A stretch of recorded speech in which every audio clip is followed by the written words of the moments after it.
ঝিনাইদহ জেলার হরিণাকুণ্ডে বিচরণ করছি। এখন আমি যে বাড়িটার সামনে দাঁড়িয়ে আছি, একটা সময় যে আমাদের এই অঞ্চল একটা সমৃদ্ধ অঞ্চল ছিল এবং এখানে বেশ কিছু মুসলিম পরিবার ছিল, বিশেষ করে গাটিদার, জোয়ারদার, জমিদার পরিবারের আর কি। তো এখানে তেমন একটা বাড়ি, এই বাড়িটা হচ্ছে জমিদার মানে জোয়ারদার বাড়ি। তো এখানে অনেক দিন ধরে আসলে ইচ্ছা ছিল যে আসবো, আজ আসার সুযোগ হলো আর কি। আমি ব্যাক ক্যামেরাটা চালু করি, আপনাদের দেখতে সুবিধা হবে।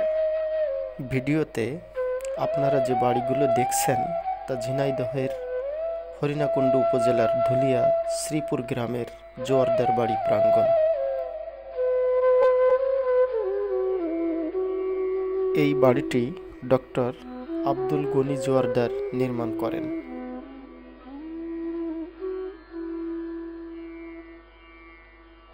বাড়ির অন্দরমহলে প্রবেশের মূল দরজা।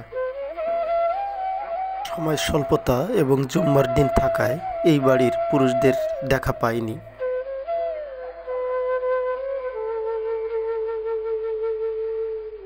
এই জোয়ারদার বাড়িরই একজন কৃতি সন্তান নাহিম জোয়ারদার।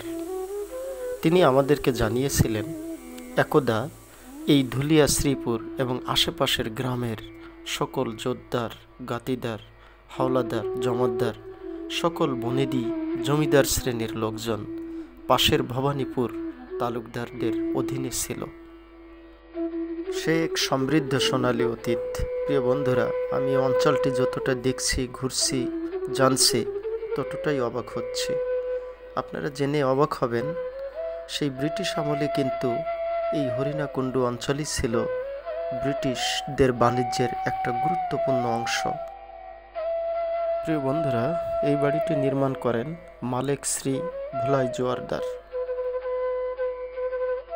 আপনারা জেনে অবাক হবেন, ধুলিয়া শ্রীপুর সহ আশেপাশে ঘোলদাড়ি, জোড়াদহ, হরিশপুর, ভবানীপুরে এখনও টিকে আছে সোনালী অতীতের নানা স্মৃতিচিহ্ন। ধ্বংসপ্রাপ্ত সীমানা প্রাচীর আর এই সিংহদ্বার আপনি ভবানীপুর কালী মন্দির প্রাঙ্গণে আসলেই দেখতে পাবেন। বন্ধুরা, হরিণাকুণ্ড উপজেলার ভবানীপুরে অবস্থান করছি। এখানে খুব পুরনো একটা প্রাচীর এবং গেট, এটা কালী মন্দির বলা হয় জায়গাটা। হ্যাঁ, পাশে প্রকাণ্ড বটগাছ। প্রিয় বন্ধুরা, আপনারা হরিণাকুণ্ড যদি আসেন, এরকম অসংখ্য নিদর্শন কিন্তু আপনারা দেখতে পাবেন, যেটা স্মরণ করিয়ে দিবে আমাদের সোনালী অতীত। এখন যে ভবনটি দেখতে পাচ্ছেন, এটা হরিণাকুণ্ড উপজেলা ভূমি অফিসের পাশে পরিত্যক্ত ধ্বংসপ্রাপ্ত একটি ভবন। আপনারা যদি এই ভবনের ইতিহাস সম্পর্কে কিছু জানেন, অবশ্যই আমাদেরকে জানাতে ভুলবেন না। আপনারা জেনে অবাক হবেন, গোটা বঙ্গ জনপদে ব্রিটিশ আমলে নীল বাণিজ্য কেন্দ্র ছিল কিন্তু এই হরিণাকুণ্ড উপজেলা। বন্ধুরা, আমরা বিচরণ করছি ঝিনাইদহ জেলার হরিণাকুণ্ড উপজেলার জোড়াদহ স্কুলে। এই জোড়াদহ স্কুল এমন একটা ঐতিহ্যবাহী স্কুল, যেটা সে কলকাতা বিশ্ববিদ্যালয়ের স্বীকৃতিপ্রাপ্ত স্কুল। আমাদের তৎকালীন সময় ব্রিটিশ ভারতে কিন্তু এই স্কুলটা কিন্তু কলকাতা বিশ্ববিদ্যালয়ের স্বীকৃতিপ্রাপ্ত একটা স্কুল ছিল। যদিও এখন কাল পরিক্রমায় এই স্কুলের এখন কিন্তু তেমন কোনো স্মৃতিচিহ্ন দেখার মতো নেই। তারপরেও এই অঞ্চলের একজন কৃতি সন্তান আমাদের মমিনুর রহমান স্যার, ইনি আমাকে আজকে একটু সময় দিয়েছেন, যার কারণে অনেক কম সময়ের ভিতরে কিন্তু হরিণাকুণ্ড উপজেলাটা দেখার সুযোগ হয়েছে। তো আমি একটু ব্যাক ক্যামেরাটা চালু করি, আপনারা একটু দেখতে। এই হচ্ছে জোড়াদহ সরকারি প্রাথমিক বিদ্যালয় এবং মাধ্যমিক বিদ্যালয় পাশাপাশি, বিশাল এক মাঠ। হ্যাঁ স্যার, পিছনে কি কোনো ভবন আছে? এটা সেই স্কুলেরই ধ্বংসাবশেষ? ও মাই গড। ওই জায়গাটা নদী আছে, নদীর সাথে ধারণা করা হয় একটা সংযোগ। আচ্ছা আচ্ছা। প্রিয় বন্ধুরা, এই যে আমরা ধ্বংসাবশেষ দেখতে পাচ্ছি, সেই পুরনো প্রাচীর বিল্ডিংয়ের অংশ। কলকাতা বিশ্ববিদ্যালয়ের স্বীকৃতিপ্রাপ্ত এই স্কুলটা দেখেন কি পরিমাণ এখানে কিন্তু পড়ে আছে সেই পুরনো স্কুল ভবনের বিভিন্ন স্থাপনা এবং নবগঙ্গা নদীর সাথে সংযুক্ত এখানে একটা নদী কিন্তু ছিল, হ্যাঁ, কুমার নদী, তাই না? এর সামনে কিন্তু কুমার নদী ছিল, যে পশ্চিমবঙ্গের সাথে যোগাযোগ হতো এখান থেকে এই নদী পথে। যদি এখানে এই নদীর অস্তিত্ব কিন্তু এখন আর নাই। আমার সাথে মমিন স্যার আছেন, অনিরুদ্ধ স্যার আছেন, ইনি বললেন যে এখানে নদী পথে যোগাযোগ করত সেই তৎকালীন মাস্টার মশাইরা, বা এখানে তো ব্রিটিশ আমলে বিভিন্ন প্রশাসকেরও যাতায়াত ছিল। হ্যাঁ, এখানে নীলকুঠিও ছিল, স্যার বলতেছিলেন। নীলকুঠি কি এখানেই?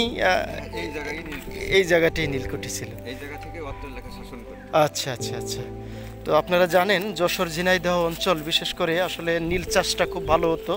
তো এখানে কিন্তু একটা নীলকুঠি ছিল, যদিও তার অস্তিত্ব কিন্তু এখন আর দেখার মতো নেই এখানে। হ্যাঁ, তো যাক, আপনাদেরকে যতটুকু আছে দেখাতে পেরে ভালো লাগছে আর কি। তো আপনি একটু চিন্তা করেন যে এখানে প্রায় 200-300 বছর আগে ব্রিটিশদের একটা বিশাল মার্কেট ছিল, একটা বাজার ছিল, নীলের বাজার, এবং তারা সেই কলকাতা থেকে এখানে কিন্তু যাতায়াত করতো, এবং সেই গ্রেট ব্রিটেনের সাথে কিন্তু এই অঞ্চলের কিন্তু একটা দারুণ একটা যোগাযোগ কিন্তু ছিল। সব এখানে নীল চাষের কিন্তু নিয়ন্ত্রণ কেন্দ্র ছিল হচ্ছে এটা। আপনারা আসতে পারেন। আমি বেশ কিছু ধ্বংসাবশেষ দেখছি, আসলে সংরক্ষণের কিন্তু কোনো রকম ছিটে ফোটা উদ্যোগ কিন্তু এখানে নেই। তারপরেও আসলে ভালো লাগবে, ইতিহাসের কাছে, ঐতিহ্যের কাছে আপনি যখনই যাবেন তখন আপনার ভালো লাগবে। প্রিয় বন্ধুরা, হরিণাকুণ্ডু আপনারা যদি কখনো আসেন তাহলে এখান থেকে খুব কাছেই ঝাউদিয়া শাহী মসজিদ আপনি দেখে যেতে পারেন, যদিও এটা কুষ্টিয়া জেলার অন্তর্গত। এই মসজিদটা সম্ভবত মুঘল আমলে প্রতিষ্ঠিত। আমি কিন্তু মুগ্ধ হয়ে যাচ্ছি প্রিয় বন্ধুরা। আসলে মসজিদটা না দেখলে আপনি কিন্তু বিশ্বাস করতে পারবেন না। শত শত বছরের পুরনো সেই ঝাউদিয়া মসজিদ প্রাঙ্গণে আমরা কিন্তু অবস্থান করছি। প্রিয় বন্ধুরা, আমাদের ভিডিওগুলো কেমন লাগে আপনারা কমেন্টসে জানাতে পারেন। ভালো লাগলে শেয়ার করবেন, ফলো এবং সাবস্ক্রাইব করে আমাদের সাথে থাকবেন। ধন্যবাদ সবাইকে।